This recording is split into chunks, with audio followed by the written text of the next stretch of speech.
You're standing on a street corner. You want something, a cold juice, a boiled egg, a packet of biscuits, anything. There's no shop nearby, no shopkeeper, no one to ask. Just a machine humming quietly against the wall. You walk up to it. You drop in a coin. You press a button. And a second later, whatever you wanted just falls into your hands. No conversation. No negotiation. No human being involved in the transaction at all.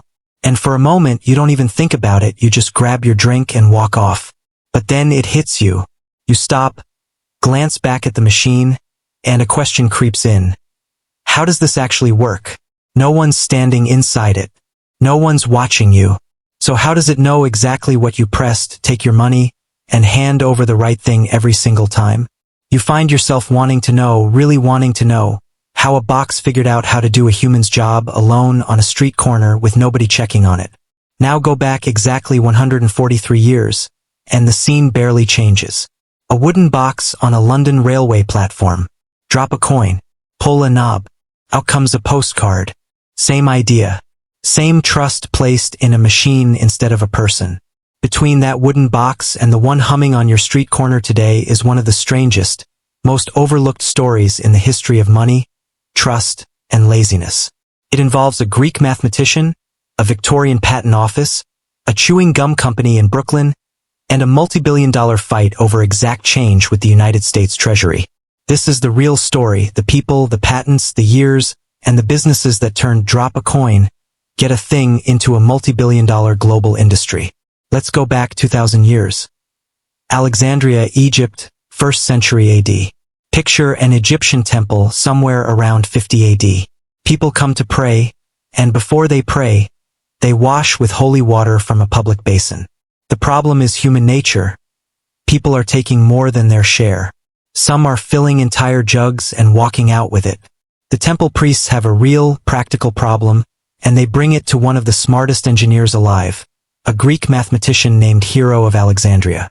Hero's solution is the part that matters here. A worshipper drops a coin into a slot at the top of a sealed bronze vessel. The coin lands on a small pan, connected to a lever. The weight of the coin tips the lever, which opens a valve, and a fixed measure of water flows out. As the coin slides off the tilted pan, the lever snaps back and the valve closes. No more, no less. Hero wrote this down himself in a text called Pneumatica. It's the earliest machine in recorded history that takes a payment and delivers an exact, unsupervised, automatic transaction. No cashier. No trust required. Just physics doing the job of an honest person. It would take almost 1800 years for anyone to build on that idea at scale. London, England, 1822 to 1883. Jump to the 1800s. The first real step back toward Hero's idea comes from an English bookseller named Richard Carlile, who in 1822 builds a machine to dispense newspapers, partly to get around government restrictions on who could sell certain printed material. It's crude, but it's coin-operated, and it's selling something other than holy water. Then, in 1867, an inventor named Simeon Denham is granted British patent number 706, the first patent for a fully automatic vending device, built to dispense postage stamps. But the machine that actually launches the modern era, the one staring back at you from the then side of that thumbnail, belongs to a man named Percival Everett. In 1883, Everett patents a vending machine in London that dispenses postcards. Drop a coin, pull the knob, the mechanism inside releases your item. It's installed at railway stations and post offices across England, and it's an immediate hit because it solves a problem absolutely everyone has. Buying something small, at a time when no clerk is available, without waiting. Everett's machines soon expand to selling envelopes and notepaper too. This is the literal machine your thumbnail is showing. The vendor, patented 1883. And it's the direct ancestor of every vending machine that exists today. Within just a few years, vending starts to feel like a real industry, not a novelty. In 1887, the first company built specifically to install and maintain vending machines is founded in England. By 1893, a German chocolate manufacturer alone has around 15,000 chocolate vending machines running across the country. Europe has figured something out. America hasn't caught up yet, but it's about to, and it's going to happen on a subway platform in Brooklyn. New York City, 1888. The man who brings vending to America isn't an engineer. He's a businessman named Thomas Adams, and his real product is chewing gum. Adams had patented a gum manufacturing machine back in 1871, and by the 1880s, his company was selling a flavored gum called Tutti Frutti. In 1888, Adams installs the first vending machines on American soil, wooden cabinets on the elevated train platforms of New York City, dispensing single sticks of Tutti Frutti gum for a penny. There's no big technological leap here. The mechanism is simple. What Adams understood was distribution. Put the machine exactly where bored, waiting people already are, a train platform, and the product sells itself all day with zero staff. It works. Adams's gum machines spread fast through New York's elevated rail system.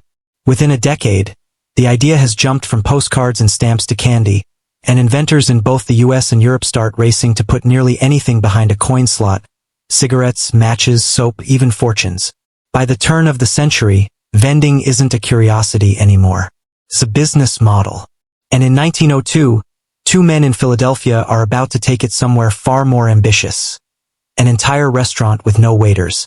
Together since 1888. But Horn had traveled through Europe and seen something that stuck with him. A waiterless restaurant in Berlin, built around vending technology from an engineer named Max Silaf. Philadelphia, 1902. Joseph Horn and Frank Hardart had already been running a small Philadelphia lunch counter together since 1888. But Horn had traveled through Europe and seen something that stuck with him. A waiterless restaurant in Berlin, built around vending technology from an engineer named Max Silaf. Horn convinced Hardart to buy the equipment and bring the concept to America. The first shipment, crossing the Atlantic in early 1902, sank when the ship carrying it collided with another vessel in heavy fog. They ordered a second machine and tried again. On June 9, 1902, at 818 Chestnut Street in Philadelphia, Horn and Hardart opened the first automat in the United States. The idea: a wall of small glass front windows, each holding a sandwich, a pie, a dish of beans. You see exactly what you're buying. You put in a coin, turn a knob, lift the little door, and take your food. Behind the wall, staff are quietly reloading each compartment, invisible to the customer, but very much still working. It's not fully automatic, but it feels automatic, and that feeling is the entire product. The first New York automat opens in Times Square in 1912. By the chain's peak in the late 1950s, Horn and Hardart is running more than 165 locations between Philadelphia and New York, and at one point is reportedly feeding around 700,000 people a day across both cities. The automat proves something important. People don't just tolerate a machine standing in for a human. Under the right conditions, they prefer it. No tipping. No waiting on a server. No judgment about what you order.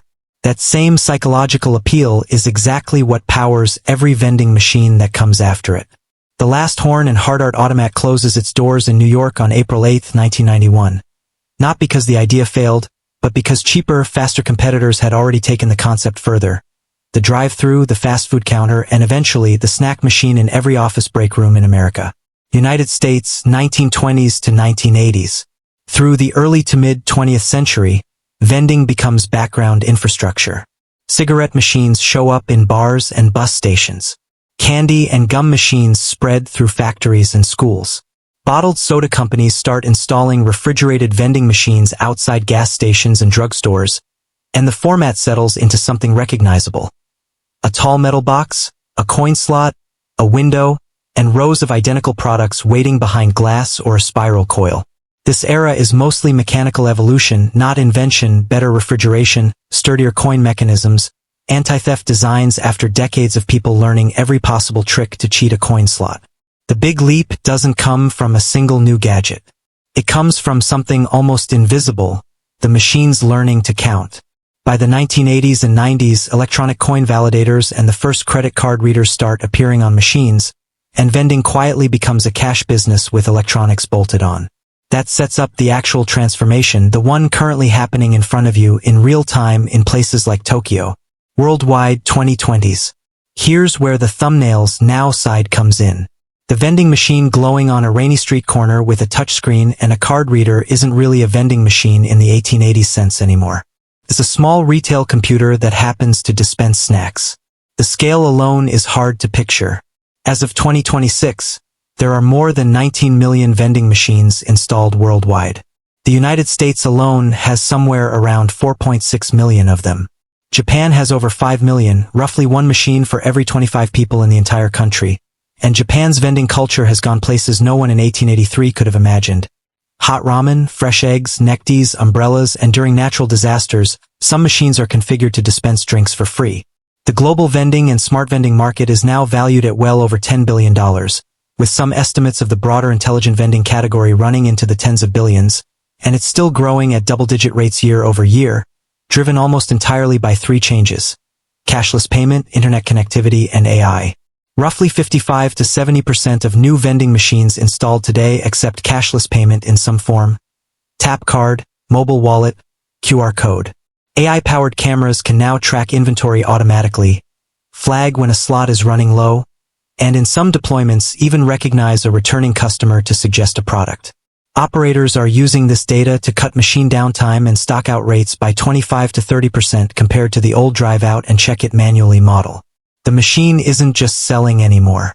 It's watching, predicting, and restocking itself before a human even notices something's empty. Hero of Alexandria built a machine that couldn't be fooled by a dishonest hand. Today's machine doesn't even need a coin to know exactly who you are and what you tend to buy. United States, 2020.